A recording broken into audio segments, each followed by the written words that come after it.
umaga po, excited po ako sa ituturo po ng ating Panginoon sa bawat isa sa atin.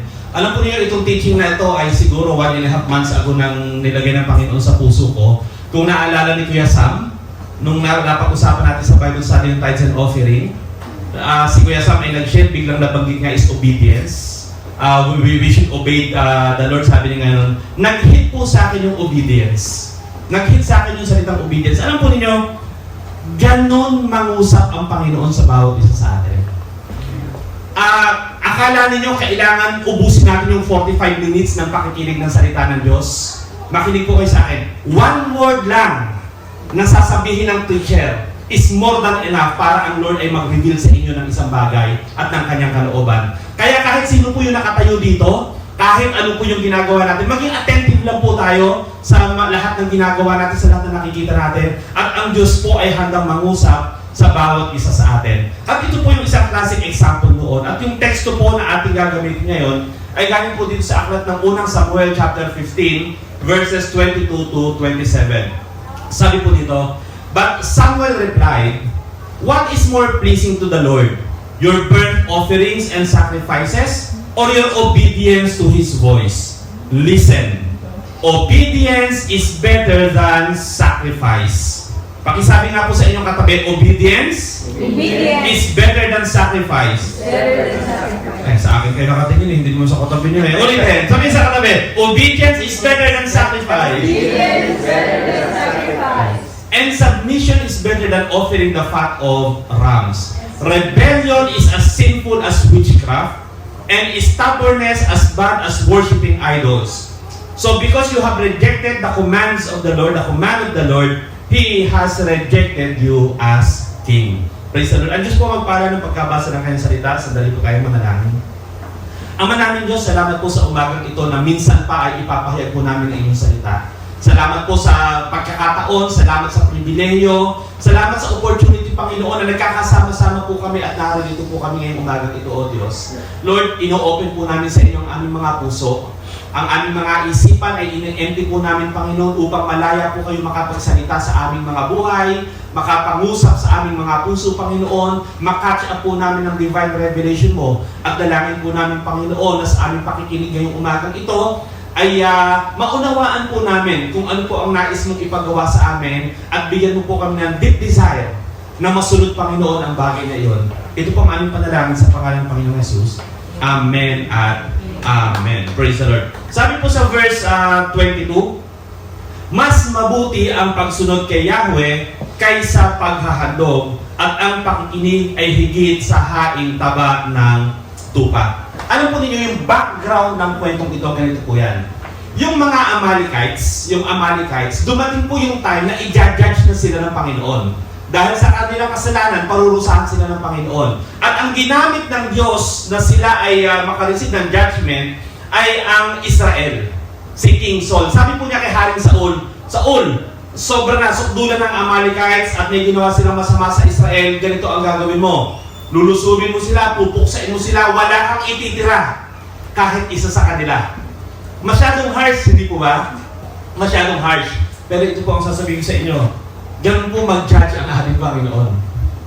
Makakapagreklamo ka ba pag mag-judge sa atin ang ating Panginoon? Wala tayong may reklamo. Kung titirisin tayo ng Diyos, ano may reklamo natin? Kaya nyo magreklamo sa Diyos, tirisin tayo ng ating Panginoon? Hindi po di ba? At ito pong mga Amalekites ay i-judge ng Panginoon dahil sa kanilang mga kasalanan. Pagkatapos po ng si Saul po, nag-mobilize po siya ng 200,000 soldiers, tapos 10,000 men from Judah, so all in all po ay 210,000. Nilusog po nila yung mga Amalekites.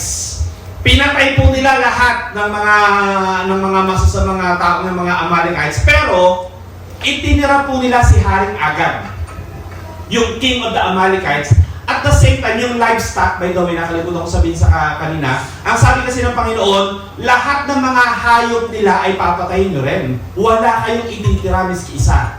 So, ang ginawa ni Haring Saul, matapos mapuksa itong mga pinapupuksa ng ating Panginoon, kinuha niya yung mga the best of the livestock. Yung pinakamagaganda sa livestock. So, kinuha niya, tapos si Agag ay kanyang binuhay. Then si Samuel po ay sinabihan ng Panginoon, ano ba itong ginawa ni Saul? Hindi niya sinunod ang utos ko. Binuhay niya si Haring Agag, tapos yung the best of the livestock ay kanyang itinago. Kaya ito pong si Samuel, pumunta po kay Haring Saul at nirebuke niya si Haring Saul. Sabi niya, ito ang sinabi sa akin ng Diyos. Tinatanggal ka na niya bilang hari. Kasi hindi mo sinunod ang utos sa'yo ng Diyos. Ang sabi ni Saul, hindi sinunod ko ang utos ng Diyos. Inano ko sila, dinestroy ko lahat ng pinapadestroy. Sabi ni Samuel, ano yung natidinig kong mga unga-unga, nagmemehe dyan. Sabi ni King Saul, yun yung pinakamabuting bahagi ng livestock. At kaya ko i-preserve yan bilang offering sa Lord.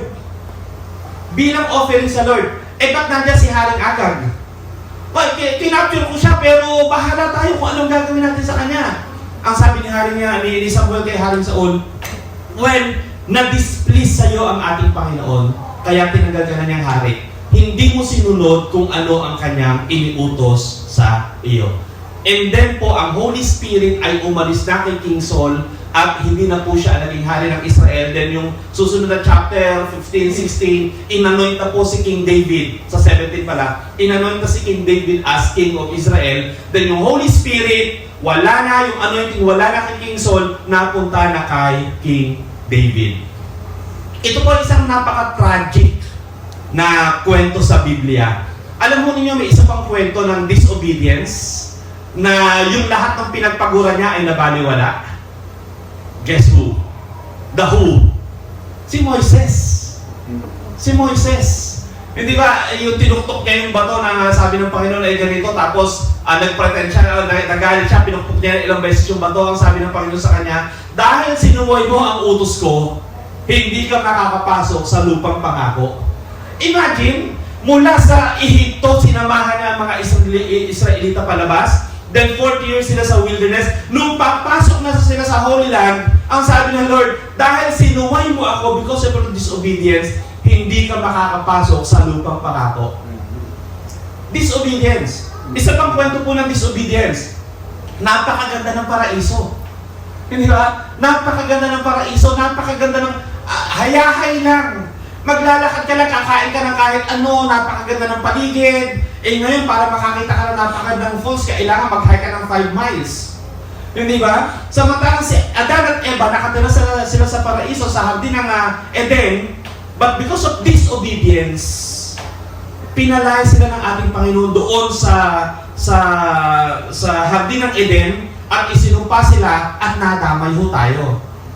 Kaya ho nagkagaling-ganito tayo dahil ho nadamay tayo sa disobedience ng ating unang mga magulang. Kaya ang i-share ko po ngayon sa inyo is obedience at ilang bagay lang po kung bakit napakahalaga po na ang pagsunod sa ating Panginoon ay ating isinasa puso. Everybody say obedience. Obedience. Isa pa po, obedience. Obedience. Ayan. Ano po ba yung ibig sabihin ng salitang obedience? Ang definition po ng obedience in theology na nakita ko po is, pinagsama-sama ko lang ito, submissive compliance to the commands of someone in authority that carries with it some reward. All throughout the Bible, ang obedience po ay tinuturo from Genesis to Revelation. At ito po yung kanyang definition. And from this definition, meron po akong 4 na mahahalagang bagay na i-share po sa inyo. Yung una po, obedience involves action. Everybody say action. Action. Ayan, meron pong parable dito sa Matthew chapter 21 verses 28 to 32. Hindi ko nababasahin, ang sabi lang dito kanina. May 2 anak yung tatay. Sabi niya doon sa unang anak, anak, pumunta ka sa bukid at magtrabaho ka. Ang sabi nung unang panganay, ayoko magtrabaho sa bukid. Kaya lang, nung tumalikod na yung tatay niya, nagbago ang isipan niya, at ang sabi niya sa kanya, sige, magtrabaho na ako sa bukid. Then pumunta siya sa bukid, base doon sa utos ng tatay niya.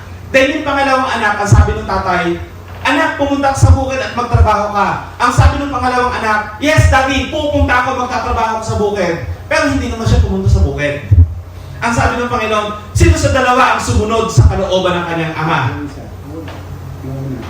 Yung una, kahit nagsabi siyang hindi, kasi siya yung nag-akto. Hindi ba? Siya yung gumawa. Ang pagsunod ay nag-i-involve po ito ng pag-akto. So pag sinabi natin, siya, pwede ba pakigawa ito, ganyan-ganyan. Tapos sinabi niya siya na, yes, I will obey you. Tapos hindi naman niya ginawa. Nasaan ang obedience doon? Di ba? Obedience involves actions. Sabi po ng aklat ng Santiago chapter 1 verses 22 to 25, mamuhay kayo ayon sa salita ng Diyos. Kung ito'y pinakikinggan lamang ninyo, ngunit hindi isinasagawa, dinadaya ninyo ang inyong sarili. Sapagkat ang nakikinig ng salita, ngunit hindi sumusunod dito, ay katulad ng isang taong tumitingin sa salamin. At pagkatapos makita ang sarili ay umaalis at kinakalimutan ang kanyang anyo. Ang taong nagsasaliksik at nagpapatuloy sa pagsunod ng kautosang ganap na nagpapalaya sa tao ang pagpapalain ng Diyos sa lahat ng kanyang gawain. Siya ang taong gumagawa at hindi siya katulad na nakikinig lamang pagkatapos ay nakakalimot. Hindi po ba? Sa Matthew chapter 7 po, verse 24, yung paboritong chapter po natin, sabi po dito, kaya't ang bawat nakikinig at nagsasagawa ng mga salita kong ito ay maitutulad sa isang taong matalino na nagtayo ng kanyang bahay na ang pundasyon ay bato. Umulan ng malakas, bumaha at binayo ng malakas na hangin ang bahay na iyon, ngunit hindi nagiba sapagkat nakatayo iyon sa bato. Ang bawat nakikinig ng aking salita, ngunit hindi naman nagsasagawa ng mga ito, ay maitutulad naman sa isang taong hangal na nagtayo ng kanyang bahay sa buhanginan. Kaya mga kapatid, kapag po sinabi natin sa Panginoon o sa isang tao na gagawin natin yung isang bagay, tapos hindi ho natin ginawa yon, ang tawag po doon ay disobedience. Ang tawag po doon ay hypocrisy. Ito yung sinasabi ng mga kasama ko dati sa Pilipinas, ang sabi nila, pinangakuan ka na nga, gagawin pa. Nangako, pasalamat ka nga, nangako na sa iyo, huwag ka na mag-expect na gawin. Nangako ka na nga, gagawin pa. Hindi po ganon. Ang obedience ay hindi po sa salita lamang. Ang obedience ay sa pag-akto, sa paggawa. That's number 1. Number 2 po, obedience is a painful action. Everybody say, painful action. Painful. Bakit ko siya tinawag na painful action? Eh, gagawin mo yung sinabi sa'yo ng ibang tao eh. Sino dito yung gusto nang diktahan ka ng ibang tao? Wala. Hindi ba? Sino sa atin dito yung masaya na may inutos sa'yo na alam mong siya lang yung may gusto doon o may pinapagawa sa'yo, tapos gagawin mo? Ang obedience po kasi, gagawin mo yung isang bagay na hindi talaga ikaw ang nagplano, kundi yung sinabi ng ibang tao sa'yo or someone in authority nga po. Si Jonah po sa chapter 4 verses 1 to 3, nagalit siya sa Panginoon eh.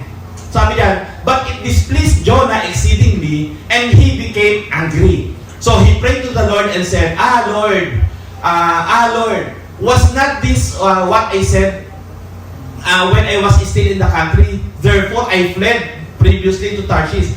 Sabi ng Panginoon kay Jonah, pumunta ka sa Ninive, ipangaral mo ang pagsisisi sa kasalanan. Sabihin mo, i-judge ko sila kung hindi sila magsisisi.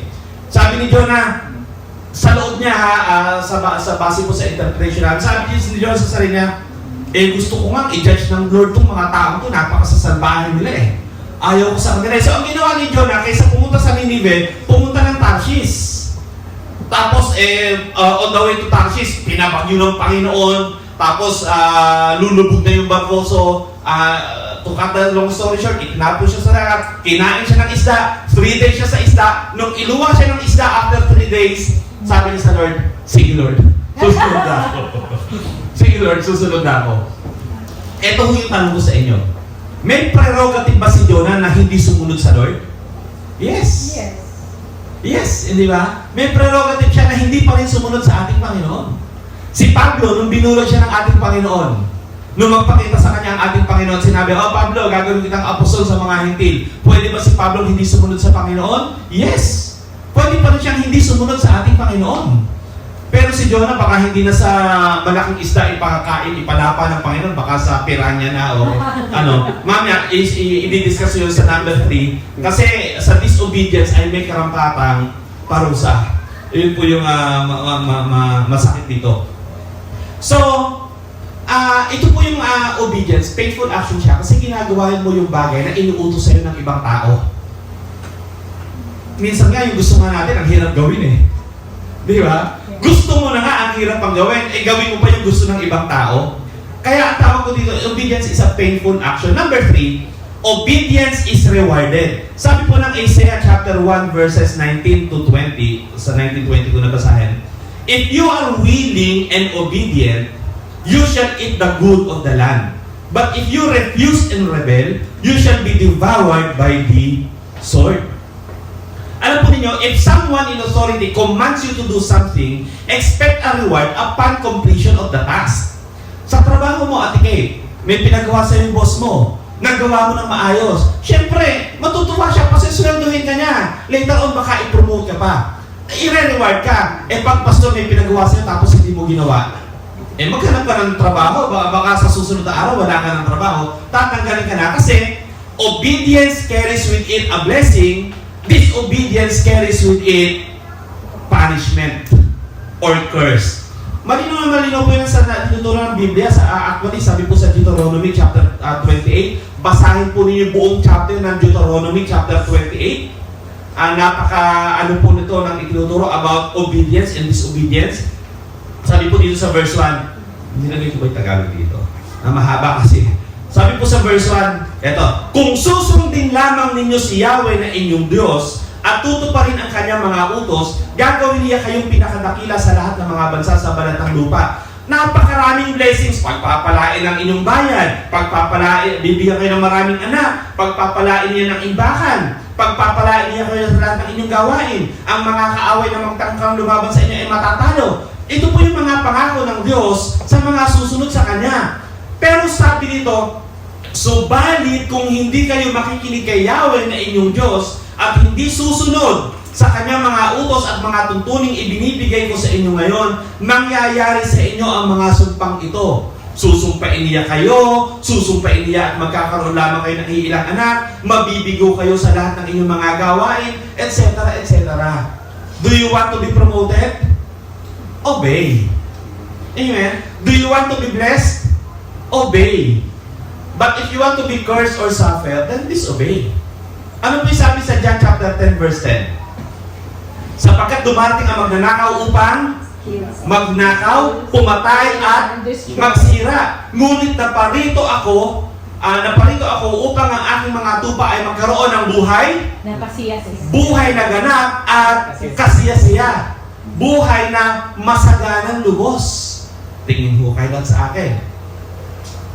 Ibig sabihin ho ba nito kapag nagsuko tayo ng buhay natin sa ating Panginoon, automatic na magiging maunlad na ang ating mga buhay? No. Hindi. Hindi. Kung ikaw ay tatamad-tamad, hindi uunlad ang buhay mo. Di ba? Pero kung ikaw ay masipag, ikaw ay sinusunod mo ang prinsipyo ng Biblia, sinusunod mo ang utos ng Diyos sa inyo, then ang pagpapala ng Diyos ay mapapasa iyo. Kaya mga kapatid, kung gusto po ninyo ng buhay dito sa lupa na ganap at kasiyasiya, obey. Everybody say, obey. Obey. Do you want to live an abundant life?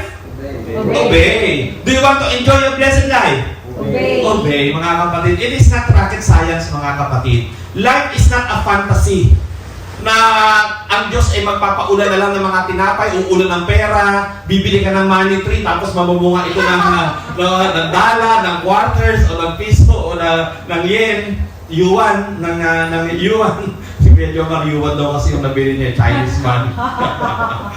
Praise the Lord. Hindi po fantasy ang hindi ito na, ilabas niyo inyong mga wallet. Ilabas yung mga wallet, buksan nyo. Iwagay ninyo, pagpapalain ka ng Lord. O yung mga payo nyo umuulan, baliktarin nyo, sahurin nyo yung ulan, blessing ng Lord yan. Kalokohan mo yun, hindi mo fantasy. Magsipag ka, mag-obey ka sa Lord, pagpapalain ka ng Diyos. Amen. Kung tatamad-tamad ka, at wala kang ginagawa, hindi ka pagpapalain ng ating Panginoon. Mga kapatid, alam mo ba ninyong mahirap maglingkod sa Panginoon? Amen. Mahirap maglingkod sa Panginoon. Pero kung ikaw ay susunod sa ating Panginoon, blessing upon blessing, iaanoin ka ng Lord. Pero kung ikaw nagwi-wish ka, sana kasing galing ako ni Sister magpakanta. Sana galing ako kagandang magpakanta. Hindi ka naman nagpa-practice. Hindi ka nag-aaral ng music. Sana ako ay matutong tumugtog tulad ni Pastor Sam. Nandun yung piano, inaagiwan, inaaligaw mo, hindi mo hinahawakan. Kung gusto mo nating maglingkod sa ating Panginoon, obey. Kung gusto nating pagpalain tayo ng ating Panginoon, obey. Amen po? Gusto po ba ninyo ng anointing? Obey. Number 4. Ilang minutes na ba ako? 11 na. Dapat tapos na ako eh. Hindi. Matagal yung announcement ni Pastor. 21 minutes pa lang ako, oh. 21 minutes pa lang ako dito. Praise the Lord. Obedience, number 4 po, obedience follows a command. Everybody say command. Command. May utos na susundin nyo. Nakuha po ninyo yun? So, tingin kayo sa akin. Pag may utos, meron kang susundin. Okay? Pag walang utos, at mayroon kang ginawa, hindi pagsunod yun. Ang tawag doon, voluntarism. Di ba? Sa paglilingkod po natin sa ating Panginoon, ito po yung tandaan natin. Ito yung na-miss ni Haring Saul eh. Ito yung na-miss ni Haring Saul. Kapag ka utos, gagawin natin. Kapag ka hindi inutos, huwag mong pasakitin ang ulo mo para gawin yun. Hindi nga inutos, ba't mo gagawin? Nakuha ko ninyo, ipapaliwanag ko po yun. Sa Diyos po, ano po ba ang utos ng ating Panginoon? Ito eh. Gusto nyo niyo sumunod sa Panginoon? Do you want to obey God? Yes. Ano ang utos ng Diyos na susundin nyo? Sige nga, enumerate nga ako natin. Ito ang problema eh. Ito ang problema eh. Gusto natin sumunod, ang problema, hindi natin alam kung ano yung utos na susundin natin. Share the word of God. Nakuha ko ninyo? Nakuha ninyo? O sasabihin nyo, o sige, magbasa tayo ng salita ng Diyos. Naiwan ko na naman yung Bible ko dun sa corner. Siya, pakikuha nga eh. Sige po, salamat po. Kasi may babasahin ng verse mamaya sa bantang dulo eh. Sorry. Ayan, salamat po doon. Praise the Lord. Ang utos po ng Diyos ay nasa Bible. Ito ang problema, mag-iingat ho kayo mga kapatid.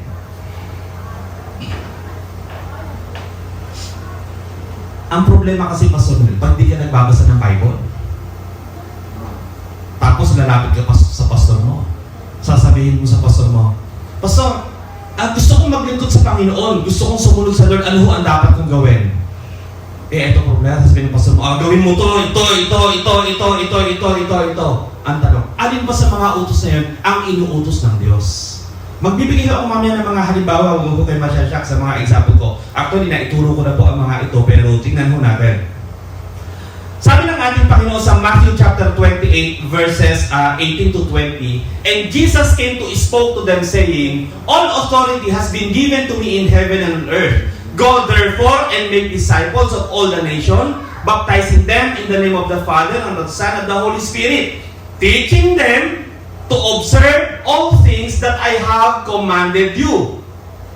Ito ho yung discipleship.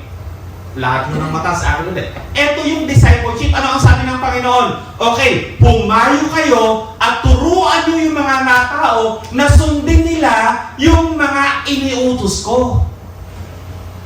Nakuha ho ninyo? Ito nga ho ulit tanong ko, ano ho ba yung iniutos ng ating Panginoon? Dito na ho nagkakawindang-windang, nagkakawagi-wagi ang paglilingkod natin sa Panginoon, pati ho yung ating pagsunod sa ating Panginoon. Kasi hindi ho natin properly identified kung ano ang utos ng Panginoon. Tingnan nyo si King Saul, si Haring Saul. Ang pakiramdam niya, sumusunod siya sa Diyos. Ang pakiramdam niya, naglilingkod siya sa Diyos. Pero ang totoo, hindi pala siya naglilingkod sa Panginoon. Sayang yung ginagawa niya kasi hindi niya alam exactly kung ano ang utos ng Diyos. Kung kayo ho, 10 taon, 20 taon, 30 taon na naglilingkod sa Diyos, pero hanggang ngayon hindi niyo alam talaga kung ano ang utos ng ating Panginoon, sayang ang lahat ng paglilingkod natin sa ating Panginoon. Kahit ibigay mo yung lupa mo para pagtayuan ng church, kahit ibigay mo lahat ng resources mo para suportahan yung church, pero hindi mo talaga alam kung anong utos ng ating Panginoon, nasasayang ho ang ating mga paglilingkod. How do we know His commandments? Read the Bible. Sabi ko nga sa'yo, if you do not read the Bible, you will get stuck following order that are not from the Lord. Praise God. That are not from the Lord. Did you hear that po? Uulitin ko yan, ha? Mayroon tayong mga ginagawa na posibleng mga ginagawa natin, hindi utos ng Diyos. Aware po ba tayo sa mga bagay na iyon? the Lord Jesus came to fulfill the laws and to discredit traditions of man. Tama po ba? Naalala nyo, di ba ang Panginoong Jesus, galit na galit siya sa tradisyon ng mga tao? Galit na galit siya sa tradisyon ng mga tao. Itong mga tradisyon na to, diniscredit na ng Panginoon. Dinemolish na yung mga tradisyon na to. Ano ba yung tradisyon na to? Ito yung mga utos sa lumang tipan. Yung mga utos sa lumang tipan. Example, alam po ba niyo sa lumang tipan yung kosher, bawal kang kumain ng baboy.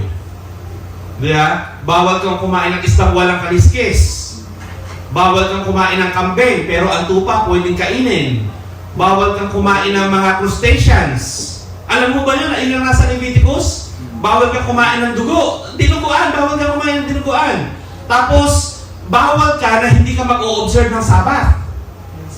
Iyon po. Bawal sa Old Testament na hindi ka magbibigay ng 23% ng income mo sa kabanantipan ng Diyos. Alam mo ba ninyo, hindi ho tithes ang nire-require ng Old Testament. 23% pag tinotal ninyo lahat. 23% ang binibigay po sa Old Testament. At ito po yung mga utos. So, bawal kang uminom sa isang baso na hindi mo muna hinugasan. Bawal kang kumain ng prutas na binili mo sa palengke, Bea, tsaka Joan, yung kukuha ka ng ubas, kakaskas mo, tapos titikman mo muna sa Ralphs, tapos pagka-crunchy, tsaka bibilin. Lahat tayo ginagawa yun. Tama ba? Tama. Ay, parang guilty. Hindi ba? Lahat tayo ginagawa. Sa kosher, sa Old Testament, bawal gawin yun. Itong mga tradisyon na to, inabuso ng mga religious leaders.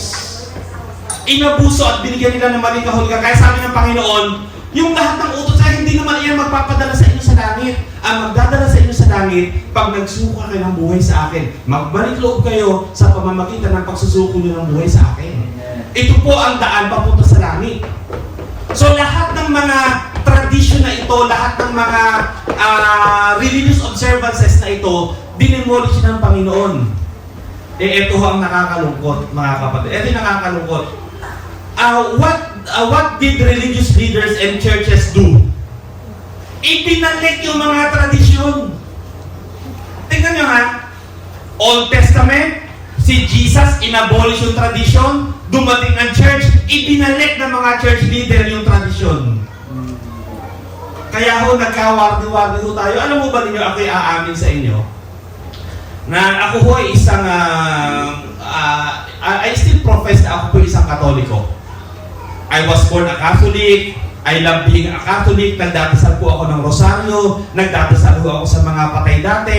Araw-araw ho, bago ako pumasok ng college, nagsisimba ho ako.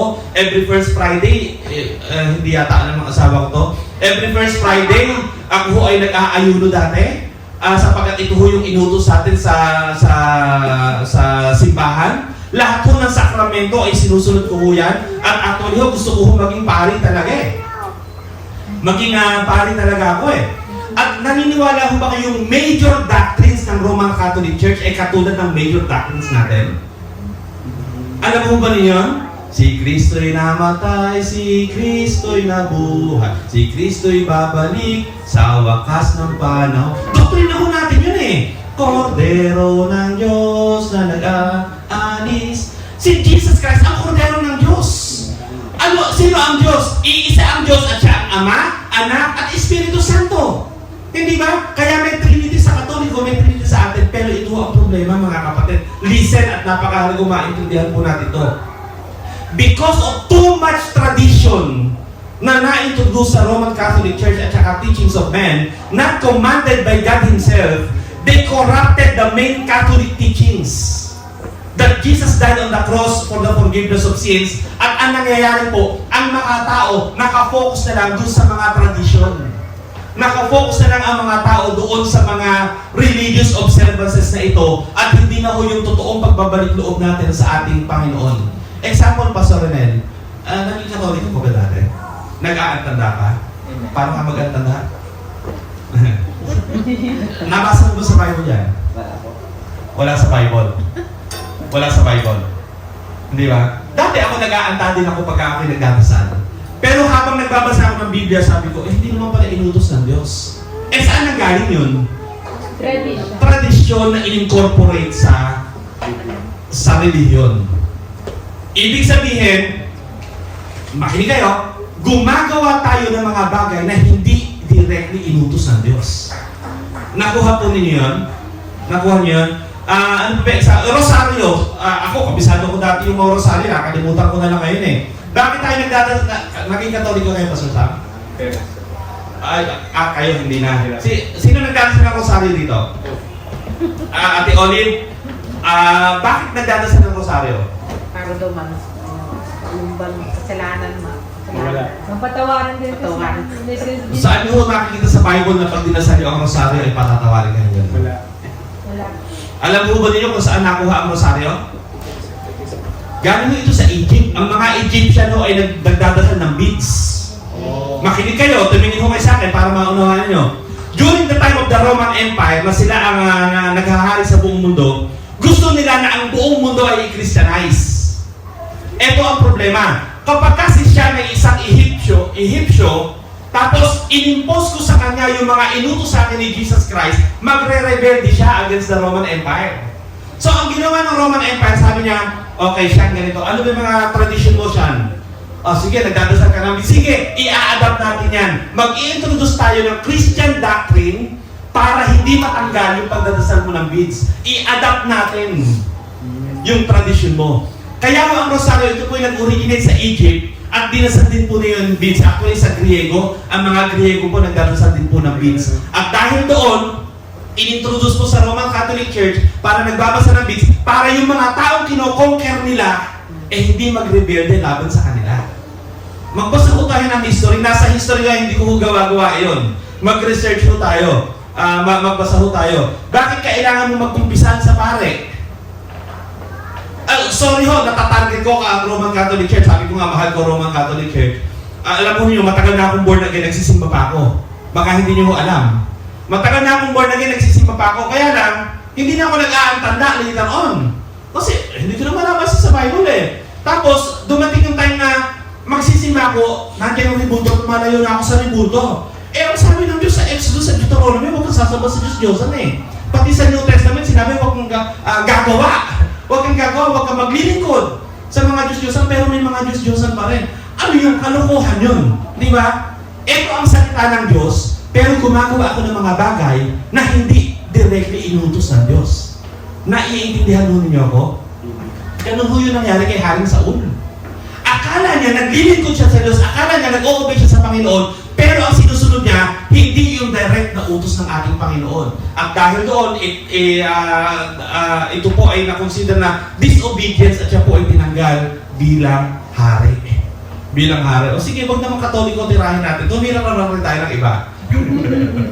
Tumira naman tayo ng iba. Baka naman sabihin nyo, ay ano. Pasensya na ho kayo kasi ako talagang nalulungkot sa Roman Catholic Church. Ang ganda ho sana ng yung sabi ko nga sa inyo, major doctrines natin. Ang problema, because of traditions, natatapalan yung major doctrine, kaya yung tradisyon ang nagagawa po nila. Eto ho, mga Kristiyano. Sino ho dito alam yung Jericho March? Madalas ko na maturo ito Sino ho dito nag-Jericho March na before? Ako ho, mga hindi bebenting Jericho March ang nagawa ko nung ako ay dating doon sa Pilipinas pa Jericho March. Alam mo ba niyo kung ano yung Jericho March? Ito po sa aklat ng Exodus, sa aklat po ng Exodus, si Joshua ay inutusan ng ating Panginoon, okay, i-conquer mo ang Jericho. Pero ganito ang gagawin mo. 7 araw mong iikutan yan ng ganito. So may instruction ng ating Panginoon. Inikutan habang sila ay kumakanta, umaawit. Pagdating ka ng 7 araw, 7 beses mo rin yata ikutan, tapos sumigaw kayo. In Jericho March. Ito yung turo sa atin ngayon, Pastor Sam iyan yung church na ipinagpe-pray natin. Tara tayo mag-Jericho March. Ikutan natin, ipag-pray natin, ang kinin natin na atin na yan. Alam mo ninyo, si Joshua during that time, specifically, inutusan siya ng Panginoon, O Joshua, mag-Jericho March ka. Sino ho nag-utos sa inyo ng mag-Jericho March? Pinapagawa ba ng Diyos sa atin yun? No. Hindi Pero bakit natin ginagawa? Tradisyon. Sino ang nagturo? Pastor. Pastor. Pastor daw nagturo. Mga kapatid, upuan natin to. Napakahalago kasi ito. Maraming mga bagay tayong nagagawa na hindi directly inutos ng ating Panginoon. At ito po ini-introduce sa ating mga simbahan ngayon. At marami po sa mga ito ang tinanggap natin dati. Sabi ko nga ako sa inyo, hindi lang bebente ang Jericho March na nasalihan ko at wala akong miskisa doon na nagtagumpay. Kasi hindi naman inutos ng ating Panginoon. Did Jesus ask did Jesus ask you to do this or that? Or does Jesus ask you to do this or that? Inutos ba ng Panginoon sa iyo na mag-Jericho? Wala eh.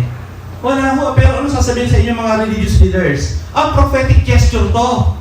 Prophetic gesture. Kapag ka ginawa natin, baka ibigay sa atin ng Diyos yung tagumpay at tayo yung makakonquer ng ano yun. We are just wasting our time. Hindi sinasabi ko sa inyo. We are just wasting our time. Utos ng Diyos yun sa ibang tao, hindi sa iyo. Ba't mo gagawin? Nakukuha po ninyo yun, mga kapatid? Iyon po yung pinopoint ko na yung utos, napakahalago na alam natin kung anong inuutos sa atin. Kung ano po ang inuutos sa atin. If God commands something, do it. But if God does not command an act, do not do it. You are just, or we are just wasting our time. Thank you po. Thank you. Ayan. Another important question that we need to answer relative to this po what is the extent of obedience na dapat natin gawin? Yung extent ng obedience. Example, yung amo mo may pinagagawa sa'yo, hanggang saan ka dapat sumunod dun sa amo mo? Tatlo pong mabibilis lang. Stop right away if it is not commanded. Ito sa church, ito sa ating pananampalataya. You are just wasting our time. Focus on the more straightforward commandments of the Lord. Number 2, if the commandment is not legal, do not do it. Kapag illegal yung isang bagay, syempre huwag mo na ganun, tumigil ka.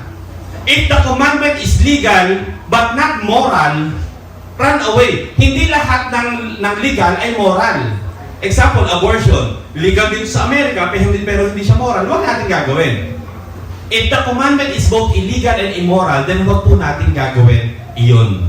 At isummarize po natin yung ating mga na-discuss. Submissive definition, 38 minutes po dito sa aking timer nung nag-umpisa po ito mag-may PowerPoint ko.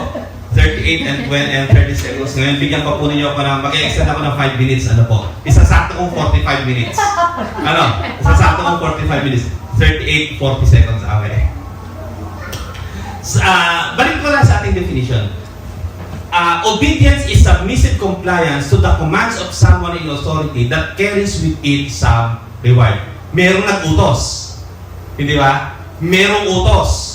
Kapag ginawa natin yung utos, may reward. Kapag hindi natin ginawa yung utos, merong punishment. Bakit ko po itinuturo ito? How is your obedience to God? How is our obedience to God?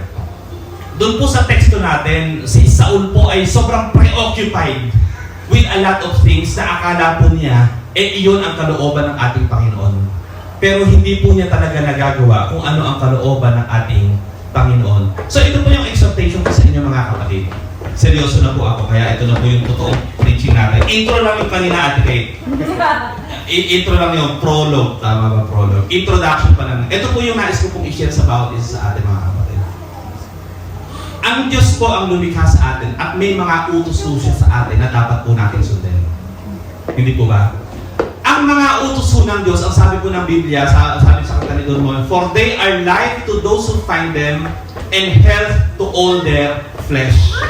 Lahat po ng utos ng Panginoon ay para sa ikabubuti natin. Alam mo ba ninyo, Kuya Gaspar, kung bakit ito sinutos ng Diyos na huwag kang magnanakaw? Alam mo ba ninyo? Kaya inutos ng Diyos sa atin na huwag kang magnanakaw para protektahan tayo sa mga magnanakaw. Para hindi tayo pagnakawan ng ibang tao. Alam ko, kaya sa inutos ng Diyos, huwag kang papatay kasi iniingatan ng Diyos ang ating mga buhay para hindi tayo patayin ng mga tao kasi utos nga ng Diyos, huwag kang papatay. And in the same manner, pinoprotektahan ng Diyos yung ibang tao para hindi natin sila patayin. Ito po ang utos ng Diyos para ingatan ang bawat isa sa atin. Para po sa ating kabutihan. Kaya mga kapatid, yung lahat ng utos ng Diyos, kung gagawin po natin na susundin natin, ito po ay para sa ating kabutihan. At ang Diyos po, inutusan po niya tayong gawin ang certain things habang tayo po ay narinito sa lupa. Habang narinito po sa lupa. And, ano po ba yung mga utos ng ating Panginoon? Ayan, isa-isahin po natin. Love the commandments.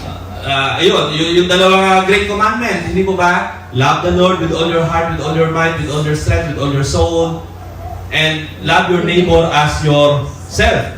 And according to the Bible po, kapag sinamarize daw natin yung according to Galatians chapter 5, verses 13 to 14, sabi po dito, ito yung Galatians 5, mga kapatid, tinawag kayo upang maging malaya, ngunit huwag naman ninyong gamitin ang inyong kalayaan upang masunod ang hiling ng laman. Kundi, maglingkod kayo sa isa't isa sa diwa ng pag-ibig. Pakinggan niyo 14. Sapagkat ang buong kautusan, tandaan niyo, sapagkat ang buong kautusan ay nauuwi sa isang pangungusap, ibigin mo ang iyong kapwa gaya ng pag-ibig mo sa iyong sarili. Amen. Sabi po ni Apostol Juan, paano mo sasabihin mahal mo ang Diyos na hindi mo nakikita kung yung kapitbahay mo na nakikita mo, hindi mo minamahal? Kaya ang sabi ni Juan, ang the best proof na ipakita natin yung pagmamahal sa Diyos ay mahalin natin ang ating mga kapwa. Kaya ang sabi ng Galatia, na summarize, everything boils down into one commandment. Love your neighbor as yourself. Did Jesus command us to work hard so we can have a big church? No. No. Did Jesus command us to buy expensive houses and then spend the rest of our lives working to pay for that? No. Did Jesus command us to excel in our career so we will have the best social status in the whole of America? No, hindi ito sa Diyos yun. Did Jesus command you to spend the rest of your life living a righteous life? Technically, no. Technically, no. Ang sabi ng Panginoon, do good. The Lord Jesus did not command us to maintain a good life because we will always sin. What Jesus commanded is, do good. Prove your faith through doing good to your people. Kasi kaya mali yung translation sa Tagalog ng word na repentance. Alam mo ba niyo sa Tagalog version ng Bible ngayon, yung salitang repentance, magsisi, ang translation niya, magsisi at talikuran ang mga kasalanan. Hindi ho yun ang meaning talaga ng repentance eh. Ang meaning ho ng repentance is, magsisi is magbalik loob sa Diyos. To make a decision to go back to God. Pero pag translate na talikuran ng mga kasalanan, ito yung mga masama. Pag nagkasala ka, pakiramdam mo, napaka-unworthy mo sa Lord.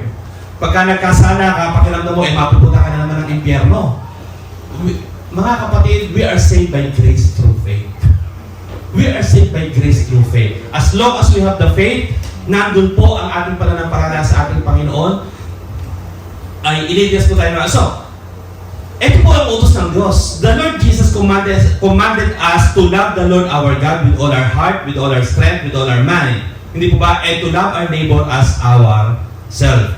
Do you know that there are a lot of people who think that they're serving and obeying the Lord in... Alam mo ba ninyo may mga taong ang paniniwala nila naglilingkod sila sa Diyos kapag sila kumakanta ng special number? Alam mo ba ninyo may mga worship leader na ang paniniwala nila sila naglilingkod sa Diyos kapag sila nagpapakanta dito sa harap? Alam mo ba ninyo may mga tao na ang paniniwala nila naglilingkod sila sa Diyos kapag sila nakapag-e-exhort? Kapag sila ay gumagawa ng mga trabaho dito sa church? Kapag ganun yung iniisip natin para ho tayo mga Katoliko na yung major doctrine tinatapakan ng mga tradisyon. Ipapaliwanag ho yun. Ano ang utos ng Diyos? Ibigin mo ang kapwa mo kaya ng iyong sarili. Ito ho ang utos ng Diyos. Kaya ho tayo kumakanta dito, worship leader, kaya nga kumakanta dito, sapagkat tayo ay nagpe-fellowship dito at iginagayad mo yung mga kapatid mo dahil mahal mo sila at tinutulungan mo sila na makasamba sa Lord. Amen? Amen. Kaya ka nagbibigay sa church para matustusan yung gastos sa church para sama-sama tayo mag-grow, ma-edify at magmahalan sa isa't isa. Kaya tayo nagpipreach para ma-edify ang mga tao, para matuto sila na magmahalan tayo. Ito ang problema at nakakalungkot na nakikita ko sa napakaraming mga churches. Mas concerned sila sa tithes, mas concerned sila sa posisyon, mas concerned sila doon sa mga church activities kaysa magmahal ng tao. Ang gagandang kumanta, napakasama ng ugali. Napakagaling mag-preach, napakasama ng ugali. Hindi nagmamahal ng kapwa, hindi nagpapatawad, hindi umuunawa. Nakaka-relate kayo kasi may kakilala din ako. Ang pinupunto ko mga kapatid, alam natin at kilala sila, huwag tayong maging ganon. Amen. Sapagkat ang utos ng Diyos, higit sa lahat ng performances natin dito, mahalin natin ang kapwa natin. Kaya ho tayo nagtitipon kasi mahal natin isa't isa, nagsusuportahan tayo, nagtutulungan tayo, hindi tayo magkatapakan. Iyan ang utos ng Diyos. Yes. Do you want to obey God? Sige po, palakpakan po natin ang Panginoon. Praise God. Praise God. Do you want to obey God? Yes. Then love your neighbor as yourself. Magsuportahan tayo dito, dumating tayo na nasa oras para hindi ma-offend yung ibang tao kasi mahal natin ang Diyos. Hindi ba? Mahal natin ang kapwa natin. Gusto natin ma-edify ang isa't isa. Magtulungan tayo sa bawat isa. Ito po ang utos ng ating Panginoong Hesukristo. Magmahalan tayo. At paano po, saan po tayo mag-uumpisa? Mag-umpisa po tayo dito sa Acts chapter 17 verses 30 to 31.